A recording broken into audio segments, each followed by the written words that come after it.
So hey guys, welcome back to Byta Tech. और आज की इस वीडियो में हम बात करने वाले हैं गेमिंग कम्युनिटी के बारे में। यानी जो इंडिया है, इंडिया के अंदर कोई भी एक बड़ी गेम क्यों नहीं लॉन्च होती, या फिर कोई भी एक बड़ी गेम इंडिया की तरफ से क्यों नहीं आती। जैसे कोई भी आप गेम सोचो, जैसे GTA 5 हो गई, या और कोई सी भी आप गेम सोच लो, जैसे साइबरपंक वगैरह, कितनी भी बड़ी बड़ी गेम, कोई सी भी आप सिंगल गेम का भी नाम लोगे ना, रेयर क्या है ही नहीं कोई इंडियन गेम ऐसी जो एक बड़े लेवल पे, इंटरनेशनल लेवल पे इंडिया को रिप्रेजेंट करती हूँ। तो ऐसा क्यों है? हमारे पास इतनी ज़्यादा पॉपुलेशन है, हम इतने ब्रिलियंट दिमाग है हमारे पास, हमारे जितने भी साइंटिस्ट हैं वो बाहर जाते हैं, बट इंडिया के पास अपनी खुद की एक इंटरनेशनल लेवल की गेम क्यों नहीं है? तो आज की इस वीडियो में हम इसी के बारे में बात करने वाले हैं। तो अगर इसके पीछे का रीज़न दे रहा हूँ तो 2-3 रीज़न है।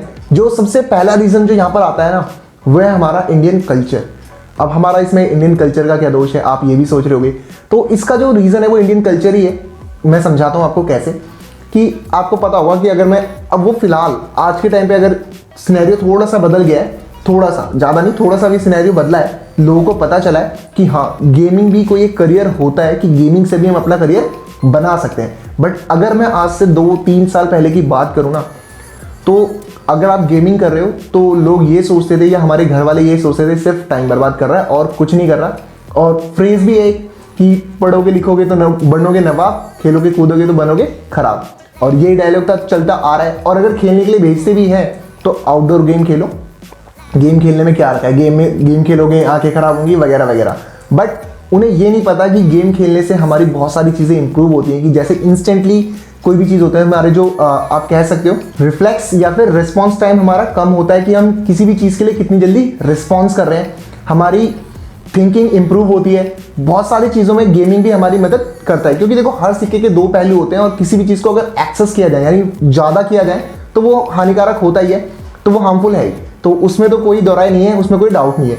बट अगर हम बात कर रहे हैं यहाँ पर गेमिंग की, और अगर इसे सही तरीके से की जाए तो ये आपका करियर बना सकती है। जैसे कि हमने देखा होगा, और आजकल आपको नाम तो पता ही होंगे, जैसे डायनेमो हो गया, मॉर्टल हो गया, कैरी हो गया, कैरी मिनाटी। आपने चैनल का नाम तीनों का सुना ही होगा। इनको कोई एज सच इंट्रोडक्शन की ज़रूरत तो है नहीं। तो ये सारे लोग हो गए। इन सारे लोगों ने क्या किया है, अपना करियर बनाया है किसके बेस पे? गेमिंग के बेस पे। और खासकर अगर मैं यहाँ पर बात करूँ, डायनेमो, मॉर्टल, स्काउट वगैरह और भी हैं, बहुत सारे। अगर मैं नाम गिनाने बैठ गया तो मैं ही थक जाऊँगा। तो ये जो वो सारे लोग हैं जिन्होंने सिर्फ गेमिंग के ऊपर अपना करियर बनाया, और आज के टाइम पे एक अच्छा अमाउंट अर्न कर रहे हैं। और धीरे धीरे अब हमारे पेरेंट्स को भी समझ में आने लग गया है कि हाँ, एक गेमिंग है, गेमिंग हम कर सकते हैं, जिससे हम अपना करियर बना सकते हैं। ये कोई बेकार चीज़ नहीं है, मतलब यहाँ से भी करियर बनाया जा सकता है। पर अभी भी ये बहुत ज़्यादा शुरुआत है। अभी भी हर बंदे के पेरेंट्स इसके लिए अलाउ नहीं करेंगे। वो बेसिकली उनके पढ़ाई पे ज़्यादा ध्यान देने के लिए बोलेंगे, और पढ़ाई इंपॉर्टेंट होती है। बट अगर तुम गेमिंग से अपना करियर बना सकते हो, अगर तुम गेमिंग में बहुत अच्छा कर रहे हो, अगर तुमसे पढ़ाई हो ही नहीं रही और तुम गेमिंग में बहुत अच्छा कर रहे हो, तो फिर वहाँ पर मेरे को नहीं लगता कि पढ़ाई की ज़रूरत है। इतना पढ़ लो कि किसी से बात कर सको, क्योंकि आगे वहाँ पर कोई भी चीज़ तुम्हारे काम तो आने नहीं वाली कहीं पर भी। बेसिकली पढ़ाई होती इसीलिए कि हमें एक मैनर्स दे सकें, किसी दूसरे बंदे से कैसे बात करनी होती है, और सोसाइटी में हमें रहना सिखा दे। यही सारी चीज़ें होती हैं।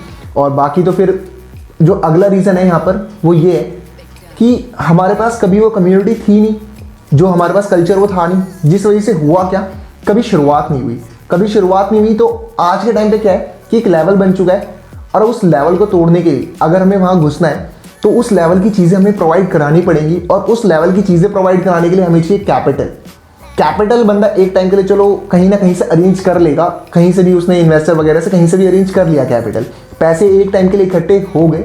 फिर उसके बाद चाहिए मैन पावर। वो कहाँ से आएगी? जो दिमाग चाहिए होता है गेम को बनाने के लिए, जो डेवलपर्स चाहिए, जिस लेवल के डेवलपर्स चाहिए, वो कहाँ से आएंगे?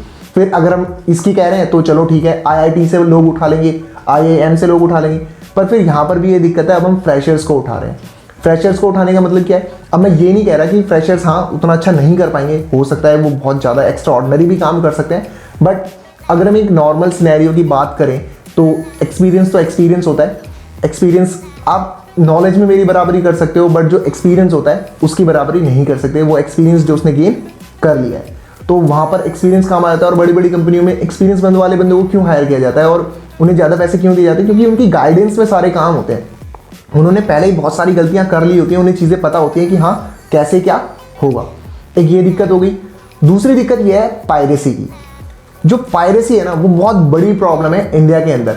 अब सोचो किसी ने मेहनत करके एक गेम बनाई और पता चलता है कुछ टाइम बाद उसकी मतलब लोगों ने अपने कंप्यूटर में पायरेसी करके उसे खेलना शुरू कर दिया, कोई खरीद ही नहीं रहा, फिर फायदा क्या है। और बेसिकली होता यही है, रियलिटी यही है आज के टाइम पे इंडिया के अंदर। जो ओरिजिनल कंटेंट है यानी जिसने परचेज करके लिया हो वो बहुत कम होता है और पायरेटेड कंटेंट ही आपको देखने को मिलता है। और हमने खुद ही किया है, झूठ क्या बोलना, सारे लोग यही करते हैं। हमें और इवन हमें तो पता भी नहीं था कि चीज़ें खरीदी भी जाती हैं, जैसे सॉन्ग्स होते हैं इन्हें परचेज भी किया जाता है। हमें तो शुरू से हमें यही लगता था बस कुछ नहीं करना होता, गूगल पे जाओ डाउनलोड कर लो, हो गया। और रियलिटी भी यही है, अगर आप देखोगे अभी आज के टाइम पे भी ना, अगर आप बच्चों से पूछोगे तो शायद उन्हें ना पता हो और मे बी अब पता भी चल गया हूँ, बट जहाँ तक मुझे लगता है कि बहुत सारे बच्चों को अभी भी नहीं पता होगा कि चीज़ें ऐसे खरीदी भी जाती हैं। और जो इन गेम परचेज वाला सीन है वो भी कब से शुरू हुआ है, जब उन्होंने लोगों को देखा, अच्छा हाँ ये यूट्यूबर है, ये स्ट्रीमिंग कर रहा है, इस टाइम पे ये चीज़ें परचेज कर रहा है, तो लोगों को भी समझ में आया अच्छा हाँ यहाँ से चीज़ें खरीदनी होती है, ये करना होता है, तो लोगों ने भी पैसे खर्च करना वहाँ पर शुरू किया।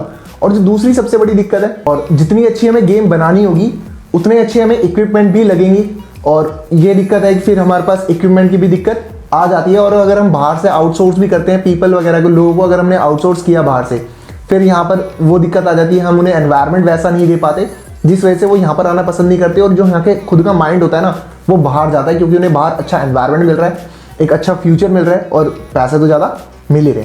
तो ये थे वो कुछ रीज़न जिस वजह से इंडिया के अंदर कभी भी एक अच्छी इंटरनेशनल लेवल की गेम डेवलप नहीं हो पाती, और एक जो गेमिंग कम्युनिटी है उसमें भी हम पीछे रह गए हैं और धीरे धीरे अब आगे बढ़ रहे हैं।